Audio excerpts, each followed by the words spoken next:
занимался и вот такой областью, как современные франкоязычные писатели Карибского региона. Наверное, очень много бывал за границей и читал всевозможные лекции по всему миру. И, наверное, это более или менее все я сказала. И теперь, please, let's start with your paper. Defining the ethos of the speaker and race adaptation of epidermic rhetorical strategy. Before I start, let me say how honored and delighted I am to have accepted this invitation to come to Moscow. My first visit to Moscow. And to thank our host, and also to thank him for having a very good relationship with Zeus, who provided this incredible weather. It wasn't the weather I expected coming to Moscow. Thank you very much. I just wanted to, before I start, I should say that this paper reflects a turn in my own work towards looking at the intersection of philosophy and poetry, which is what is now my obsession at the moment. So defining the ethos of the speaker.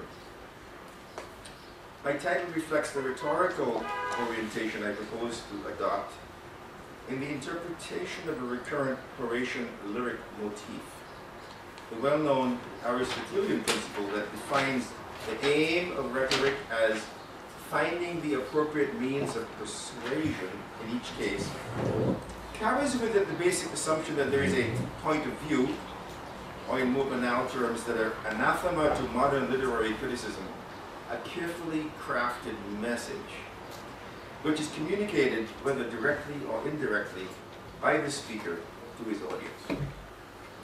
In the context of lyric poetry, seen as a subtype of epideictic speech, this premise may seem not only outmoded, but even perhaps reductive.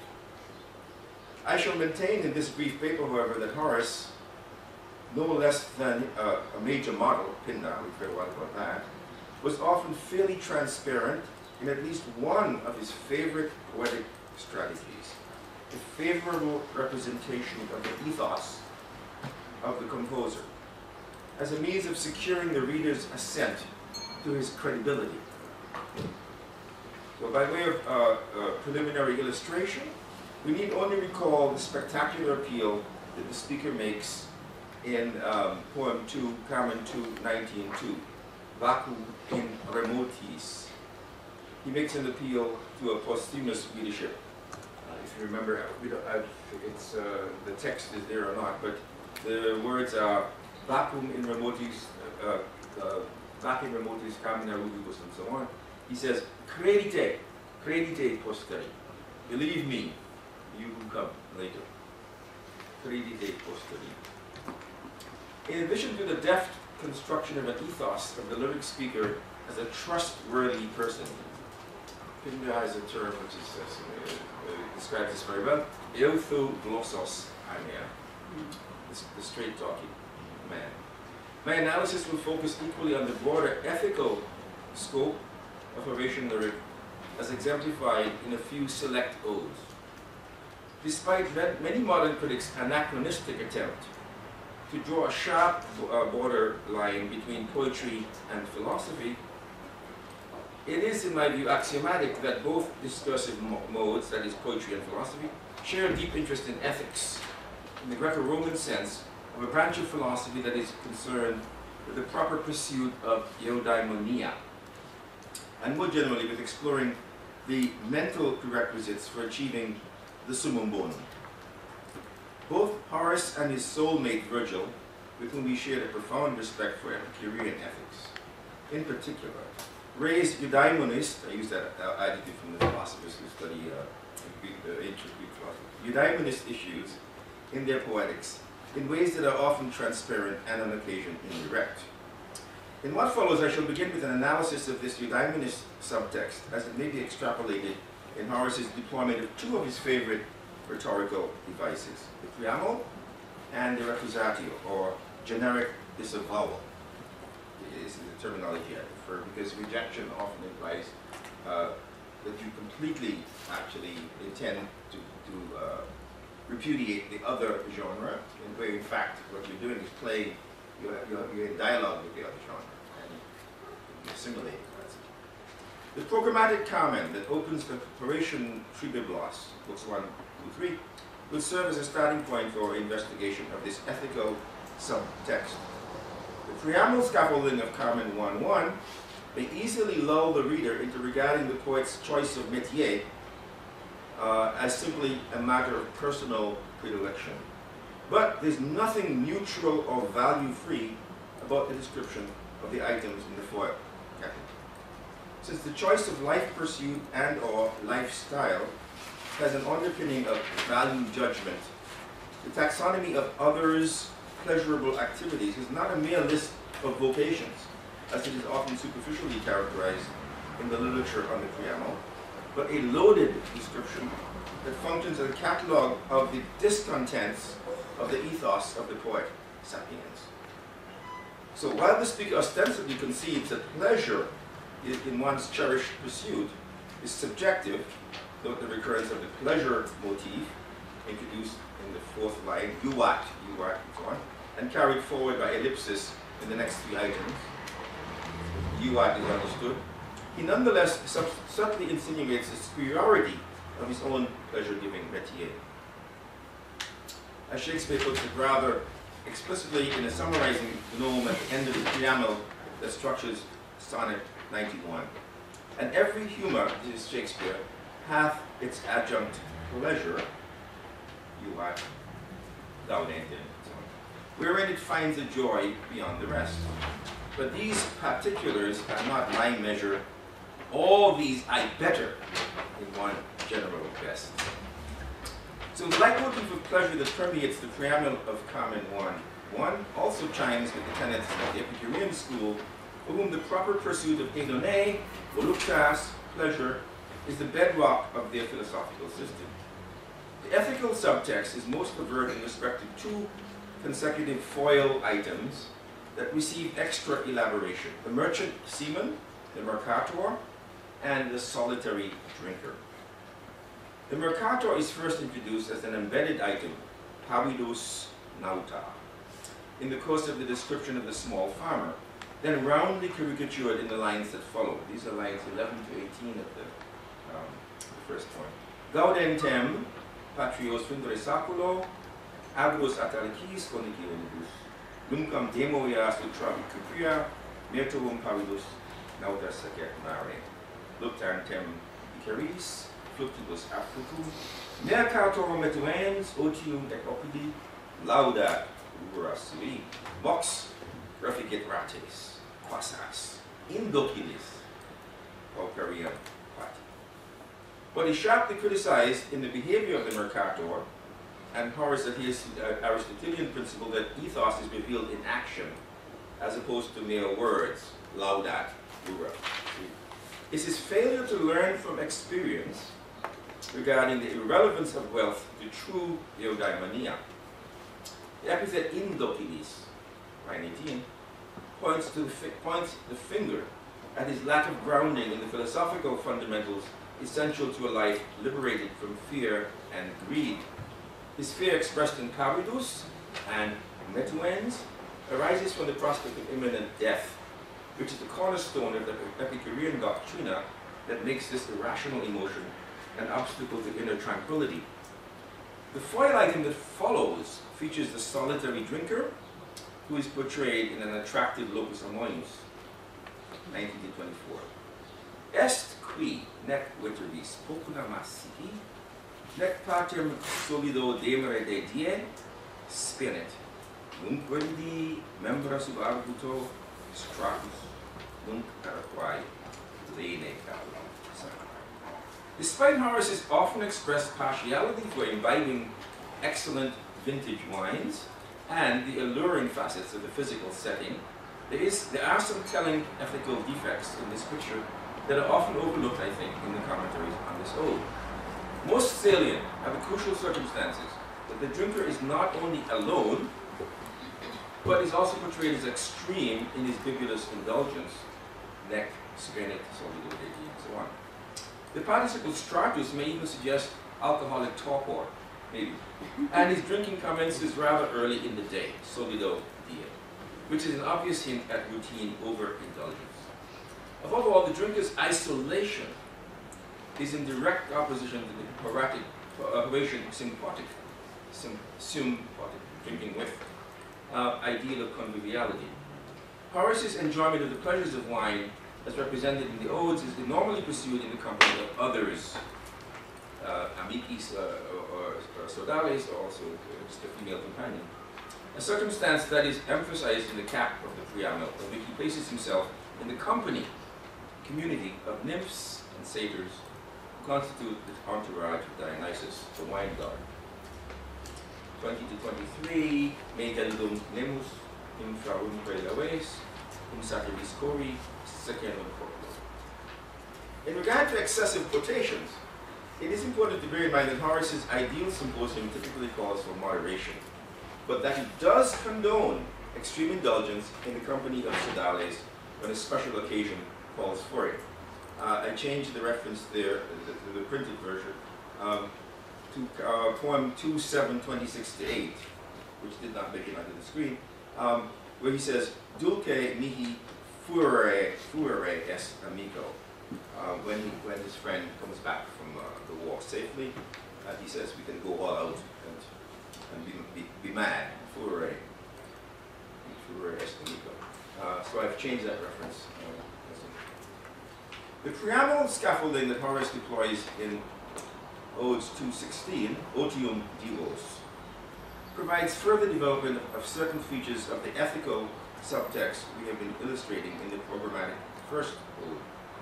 An issue in the poem's recurrent motifs is the most effective means of achieving securitas, peace of mind, which is a cardinal aspect of the summum bonum.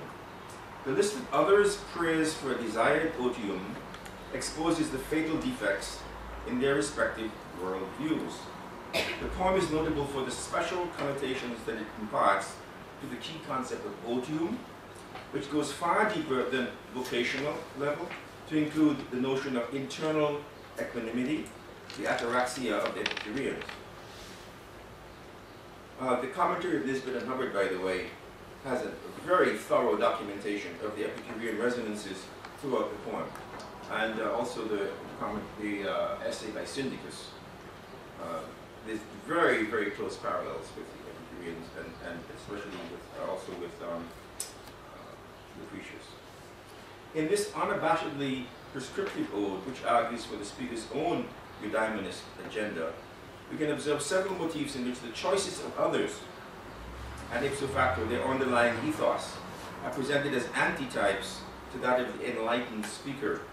The tripartite foil of the preamble in Otium Divos is limited to the unsuccessful quest for peace of mind on the part of the Mercator in the first strophe, the Miles in the second strophe, and the upper echelon politician, the consul, in the third strophe. The subdivision functions, as always in such preambles, as a generalizing device. Merchant, soldier, and politician are meant to be representative types for the vast majority of human beings who lead a restless and, let's say, unexamined life. Interlaced with portrayal of the soldier and the high office holder is the associated critique of the mindless acquisition of extreme wealth. Lines 12. Otium divos rogat in patenti, prinsus aigaio, simulatra nubes, convidit luna, neprecerta fulger, sidera nautis. Otium bello furiosa frace, otium medi fari traditori, grosfe, non gemis nec incorporave nali nec qualvo. I'm not sure, yes, I did the VE, yes, very good. Non enim gazae neque consularis summovet lictor miseros tumultus mentis curas laqueata circum tecta volantis. So in the case of the consul, the negative consequence of his exalted power and extreme wealth is his inability to overcome mental perturbation, miseros tumultus mentis, a psychological state that is the chief impediment to tranquility. In a deeply philosophical amplification of this critique, Horace poses a rhetorical question to the expatriate who fancies that relocation can alter his inner character or ethos. This is the lines 19 to 20. Patriae quis exul se quoque fugit. Who exiled from his country, escapes himself, also escapes himself. The framework of the question is predominantly aphoristic. Pache, Nesbitt, Hubbard, and Locke, who deny the gnomic character of the perfect fugit. I think it's a gnomic perfect. And it tersually addresses the issue of happiness as grounded in one's ethical predisposition. In the following stanza, personified anxiety, Cura, afflicting the sailor, is given the epithet vitiosa, which draws attention to the major internal defect, vitium, that lies behind this emotion, and may allude elliptically to the fear of death. Compare, for example, the merchant sailor of the Mercator of the first ode and of the opening stanza. The ethos of the speaker, which is antipodal to that illustrated in the foil, comes to the fore in the latter portion of the ode, which, in a further gnomic development, advocates an insightful strategy of surmounting unhappiness through acceptance of vicissitude. Lines 25 to 8. Laetus in praesens animus, quod ultras, oderit curare et amara lento, temperet risu. Nihil est omni ab omni parte beatum. A primary trait that marks off the speaker from the majority of others is the practice of plain living as the hallmark of the good life. Lines 13 to 16. Vivitur parvo bene, qui paternum splendidem mensa tenui, salimum nec levis somnos timor aut cupido sordidus aufere. Here again, I think we may detect echoes of the garden, whose founder advocated plainness as a bulwark against decay. In the letter to Menoikeus, which is very clear, he talks about plain, eating plainly and so on. The contrary of the Epicurean reputation later on. Actually, what Epicurus says is the opposite of what you would say about Epicurean. To be contented with a non-luxurious lifestyle, pauperies, is an acquired discipline that is essential to equanimity. As has been pointed out most notably by H.B. Syndicus, the philosophical self-positioning of the ode displays prominent intertextual resonances with the famous poem to Lucretius, De Rerum Natura 2. Lots of details which I didn't enumerate in Syndicus and also in this book. These conspicuous references to Lucretius' poem, as well as other parallels with Epicurean teachings manifest in the ode, contribute to the framing of the preamble in terms of an ethical contrast between the Epicurean sapiens, embodied in the lyric speaker, and the non-enlightened multitude. The self-portrayal of the speaker as non-acquisitive, bespeaks a character trait that is well represented in the Pindaric Epinikia, which, although dedicated to super-wealthy patrons like Hieron, often has true desire for gain. This is the Kurdos motif, on the part of the laudator in paraenetic passages. The resemblance in this respect to Horace's strenuous disavowals of wealth, addressed to his super-rich patron, Maecenas, the resemblance is salient. In the final polarization that the speaker proclaims between his own ethos and that of the malignum vulgus is a latent reference to the Pindaric motif of phonos. Malignus, the Latin, is frequently a synonym for invidus. Mihi power, this is lines 37 to 40, mihi power ruret spiritum grae tenuem camenae, parca non mendax, et malignum spinere vulgus. The poem's conclusion clearly reaffirms the conflation of aesthetics and ethics in Horatian lyric discourse. The Callimacheian epithet tenuis, referring to generic stylistic preferences, merges metonymically as well as metaphorically, we seem to be using Jakobson a lot in this part, with the poet's election of paupertas, power, rura, and the related wordplay on the name of Parca. Like all of the major Augustan authors, including the elegists, Horace is fond of the rhetorical gambit that has been somewhat misleadingly called the requisatio. As I have argued elsewhere, an ancillary function of these disavowals, generic disavowals, is often to not to reject the foil genre, tout court, but rather to provide, as in the related stratagem of praeteritio, a radically condensed version of the other. As with the preamble scaffolding, it would be an error to read the description of the disavowed project in purely aesthetic terms.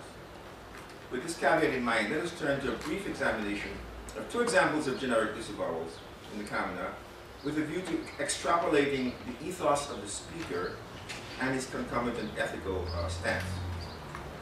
In the disavowal gambit of Odes 1:16, O matre pulchra, the other type of poetry being renounced is iambos, invective, a reminder of the often overlooked or neglected circumstance that the generic foil in such disavowals is by no means restricted to elevated genres such as epic.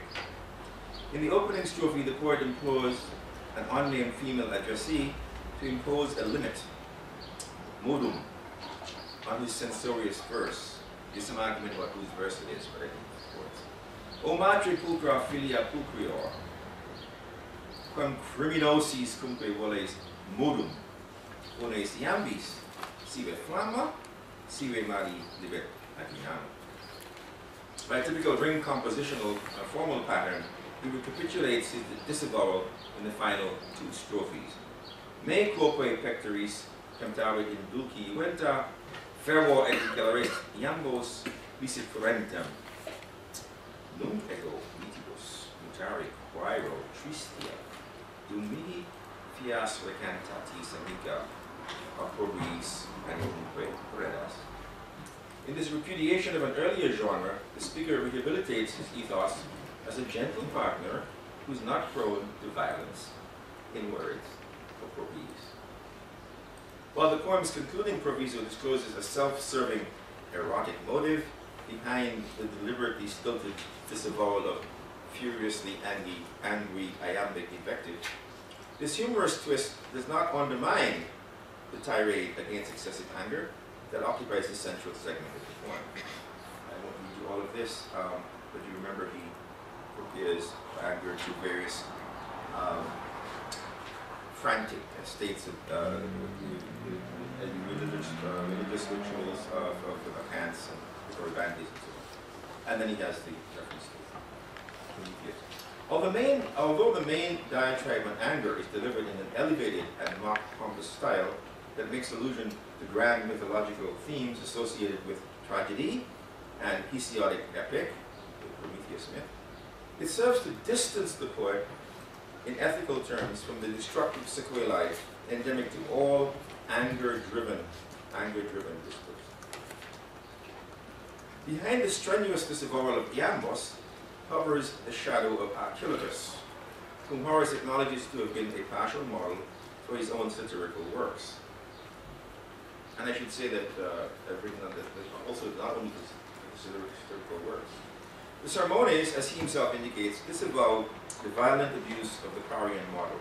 But for the immediate purposes of the playful renunciation of Odes 1:16, he introduces in the very first line of the ode a phrase that appears to echo, at least in sentiment, an Archilochian line written to appease and seduce the lycambid Neobulai. You remember in the Cologne ode the phrase Amphimedus fugater estres tekai makatates, gunaikos. In his deployment of Archilochus in his role of emblematic iambist, Horace follows the example of Pindar in the passage that constructs an antithesis between slanderous and laudatory discourses from Pythian 2:53 to 56, which is referred to the speakers in this conference. Emede Koyon, Fiogain, Dakos, Hadidon, Akaboria, and so forth. Anger, ira, is a fertile theme for a poet who sets out to foreground the discontents of a lyric worldview. So Horace's disavowal of the emotion is all of a piece with a redefinition of his ethos as mild, as diametrically opposed to rabid. In an earlier generic disavowal, 1616, which utilizes epic foil this time, the poet represents himself as eschewing Homeric-style discourse in terms that devalue the infamous anger, the anger of Achilles, that is the announced theme of the Iliad. Nos Agrippa, necque haec dicere, nec gravem pelidae stomachum, cedere nescii. That's the mania of Achilles, the manius of Achilles, somewhat caricatured in gravem stomachum. By a deliberately reductionist strategy in the spirit of caricature, Achilles is represented as being cedere nescius. In other words, incapable of being enlightened. Compare the Indoculis in the Mercator example in the first ode. A characterization that is blatantly at odds with the original Homeric portrayal, in which the hero's reluctant relinquishment of extreme anger, his notorious menace, is precisely the crowning act that makes the episode of the ransoming of Hector one of the most moving passages in world literature. He does eventually know how to yield, as I said. Horace is deliberately using his ethos. The Horatian rhetorical strategy is here designed to present an antipodal image of the speaker as a person who is disavowing not only the aesthetic aspects of epic, but also the ethical deficiency instantiated in uncontrolled emotion. Thematic suture interlacing the speaker's self-representation and erotic desire, similar to that revealed at the end of O Matre Upra, is more amply developed in two odes featuring a named Amata. In Odes 122, Integer Vitae, and Odes 117, Velox Amoinum. A brief examination of the interconnections, both transparent and entertaining, between ethos and eros, made by the poet will help to clarify further his complex rhetorical methods of organization. The initial strophe of Odes 122, that's the Ode to the Lage, foregrounds the ethos of the speaker as in a gnomic proposition that at first glance seems to posit an outlandish, even enigmatic claim. Integer vitae, scelerisque purus, non eget Maurice Aquilis, nec valcu, nec veninatis gravidas anitis, usque ferretur. The chiastically etched designation of a character type, integer vitae, scelerisque purus, links unimpeachable ethos to special protection from danger. We learn that the person so categorized has acquired physical as well as moral prophylaxis to such a degree that he's able to dispense with weapons of all kinds. As the lyric enthymeme, to use Aristotle's expression, evolves, the exemplum that proves the proposition, proves, in inverted commas, is an anecdote about the speaker's encounter with a portentous wolf. Namque me silva lupus in Sabina, dum meam canto lalagaet et ultra terminum curis vago expeditis fugit in Yemen. The wolf runs away. I have a paper in which I argue that the wolf is the incarnation of the Ambos. I won't burden you with that today. What emerges clearly in the temporal clause, dum to expeditis, dum meam canto lalagaet, is that the apotropaic effect of the speaker's ethos is bound up with, if not generated by, his poetic performance, which is in full progress at the moment of the encounter with the wolf. The reader is hereby redirected to the hyperbolic claim enunciated in the opening lines and to interlink the gnome concerning integrity with the literary generic choice of the exemplary speaker. In particular, the integer type is incarnated in the magically protected lyric singer who is engaged in performing a poem in praise of his beloved. The appropriately onomatopoetic la la ge, la la ge. In the Horatian lyric semiotics, the integer vitae persona is a variant of the pious figure that is coded as a coded term in the canon for master poet.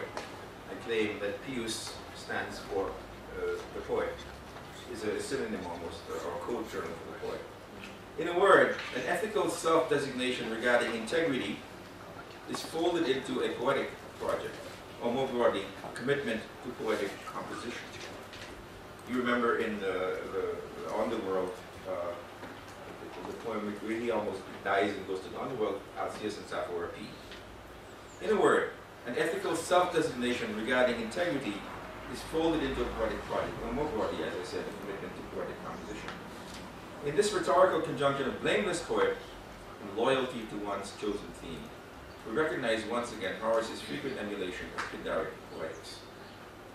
A very well represented motif of self-fashioning in Pindaric praise poetry is the eusebia, or the pietas, of the Laudato, and his construction of an ethos that assures the audience both of his credibility and of his fidelity to his encomiastic viewpoints.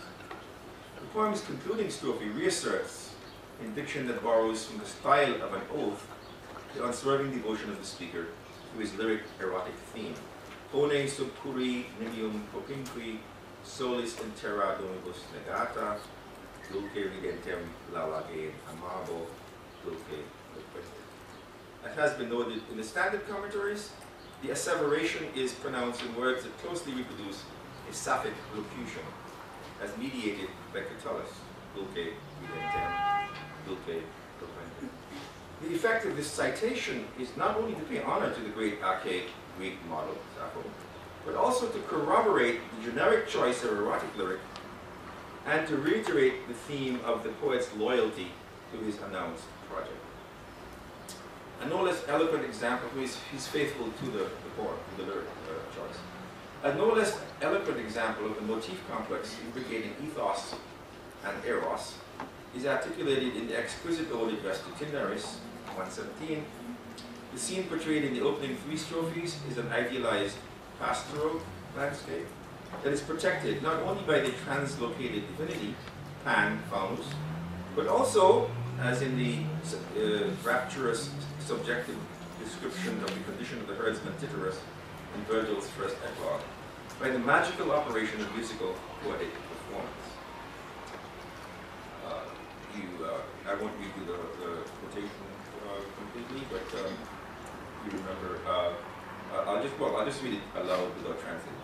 Veloxamoinum saepe decretilem utat dicaio faunus digneam defendit aestatem capellis usquimeis curiosque ventis. Impune tutum pernemus abutos quaerunt latentis prima deviae podentis uxores mariti nec velidis metuunt columburas nec matialis haedideae lupos ut cum dulci tindere fistula vales acousticae cubantis levia per sanguere saxa. So the generalizing adverb ut cumque suggests that the magically constructed pax animalium, the giving up of the predatory relationship between animals, is affiliated, if not actually brought into being, by the sound of music on the panpipes. Conspicuously excluded from this portrait of unalloyed tranquility are the fears and anxieties intrinsic to a predatory relationship, nec metuunt, and so on. An exclusion that allows the poet herdsman's flock of goats to wander freely in a secure ambiance. The poet proceeds to reveal the source of his eudaimonia in unequivocal language that knits together his divine protection, di me tuentur, personal ethos, pietas, and poetic allegiance, musa, in an indissoluble conceptual nexus. Di me tuentur, lines 10 to 16. Dis pietas mea et musa prodest. So you have tuentur, pietas, and musa. hic tibi copia manavit ad plenum benigno, duus honor operenta quo. As with the interplay of ideas in the Integer Vitae, poetic performance is the potent glue that binds self-fashioning to generic predilection, and by extension to a fulfilling lifestyle. In this iteration of the motif complex, the Greek archaic model put forward in the Ode is Anacreon of Teos rather than Sappho of Lesbos. Sticin reductor vale Nicolai, vitabis aestus, et philetelia, vices laborantis in una, Penelope, utriamque, circe. The female companion Tyndaris, herself a poet-musician, is here invited to share the enchanted locus amoenus with the speaker and to participate in a lyric performance in which the theme will be the conceptually post-Homeric rivalry between Penelope and Circe for the art of Odysseus. We can dispute that, it's really post-Homeric. In this adumbration of the poetic program, epic discourse is not so much rejected as recodified so as to espouse lyric erotic values. In a final projection of mutual bliss between speaker and addressee, the very emblem of Carpe Diem verse, the harmonious symposium, is deployed against the dark backdrop of a shattered and disharmonious symposium in which a violence-prone and jealous lover, Cyrus, is cast as an ethical antitype to the mild and mature speaker. Hic innocentis popula lesbii, duces sub umbra, lex Emeleus, cum Marte confundet Theonius, folia nec matues, protervum suspecta hilum, ne male dispari incontinentis iniciat manus, et scinder haerentem coronam, quinibus in veritamque vestem. The antithetical profiles of moderate speaker and immoderate rival form a brilliant climax to an ode that presents a convergence of pietas and musa that codifying the poet's lyric identity. Thank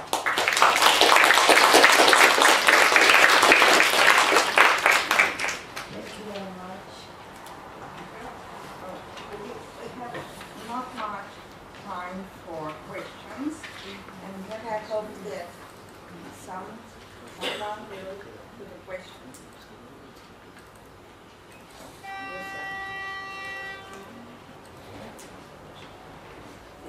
Thank you, Gretchen. I very much enjoyed your paper. And this is a question I want to ask you out of curiosity. Yes. You say, you talk about the favorable representation of the effort of the composer. Do you see one composer? I mean, do you see a unified persona? No.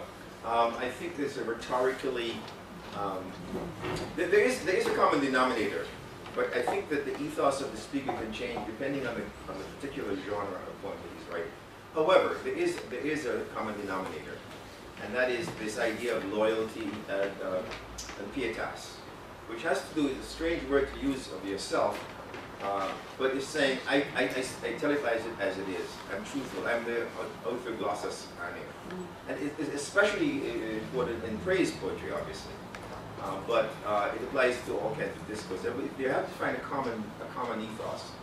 I would say it is that the speaker wants to be believed and trusted as somebody who tells the truth, which is an interesting position. This is not to say that I'm saying that Horace. I want to make a distinction between the speaker. That's why I always say the speaker, and the person Horace, whom I really don't know who he is. But some people know who he is. I don't. Yeah. Вопрос профессора Томасаки касался того, когда профессор Дэвис говорит о изображении поэта, имеет ли он в виду одного поэта как некую единую фигуру? Ответ состоял в том, что нет, конечно, фигура поэта меняется в зависимости от жанров, в которых он выступает. Однако есть некоторая общая, так сказать, базовая основа. И эту основу составляет образ поэта как человека верного правде, пиус в этом смысле. Вот главное, что хочет представить свой этос поэт, это то, что ему можно доверять. Но при этом, конечно, профессор Дэвис говорит о том, что он хочет провести различие между поэтом, как он представляет в поэзии Горация, и человеком Горация, которого он не имел чести знать. Но некоторые люди, правда, пишут, что имели, но он не принадлежит к их числу. Just a little question. Both Horace and Pindar use direct speech. Yes. They have people, well, Yeah, in they certain- address, yeah. Yes. Do the tactics differ very much in presenting a positive speaker who is absolutely trustworthy, like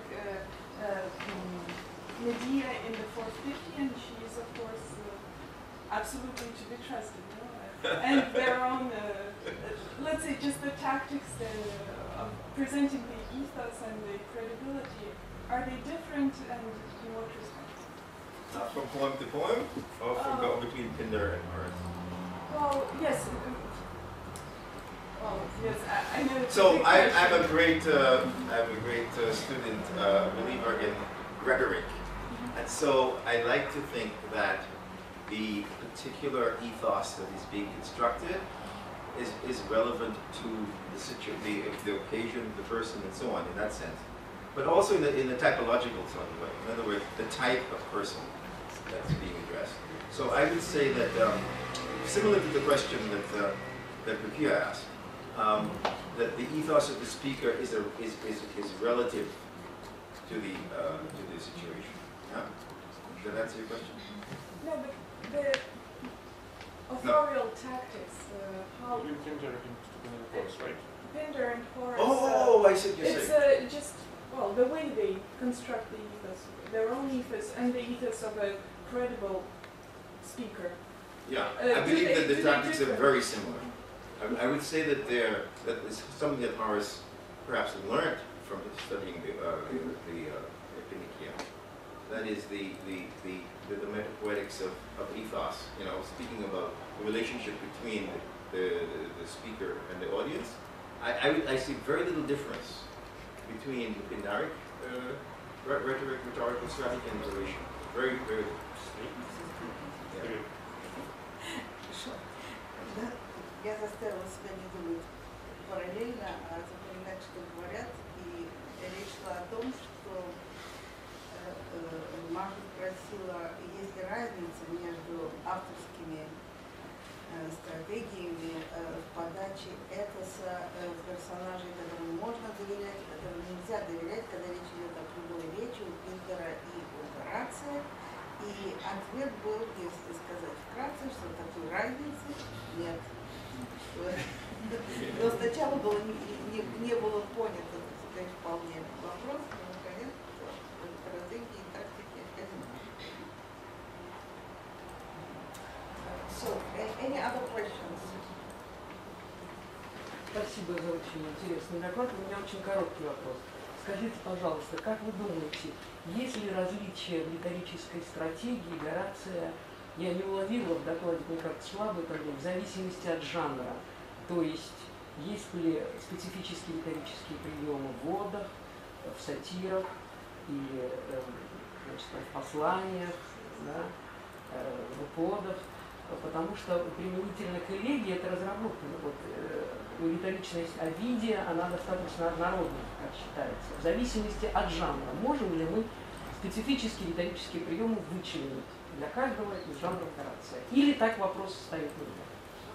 The question is there any difference in rhetorical strategy of Horace when he is doing ethos in Odes, in Carmina, or in Epistolae, or in different genres? Yeah. Because as for Ovidius, it is well stated that Yes. the rhetorical strategy is the same in different genres. And what about Horace?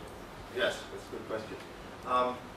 So, I think that in the Sermones and the epistles, the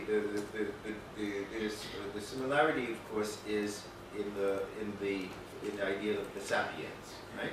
How do you define the sapiens? And the speaker is smarter than the Stoics and the Epicureans and so on. But because in satire you have to be, at least appear to be somewhat angry, right, as Juvenal says, the anger that he disavows in the lyric, it doesn't apply in the case of satire, right? It is closer to iambos. So I have to say that the ethos of the speaker does vary with the genre, right? The only common core is the pursuit of eudaimonia and wisdom, which is a common pursuit in the eclogues. I mean, in the odes and in the satires. But as far as, for example, achieving tranquility versus not achieving tranquility, and the posture of being angry versus, being free of anger, this does vary, obviously, with the particular genre.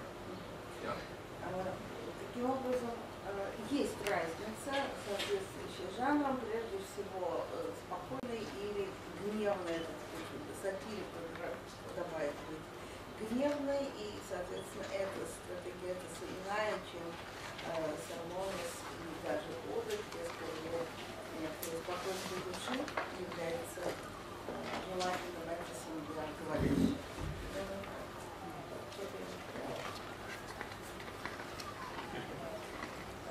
So, another question? So, thank you very much for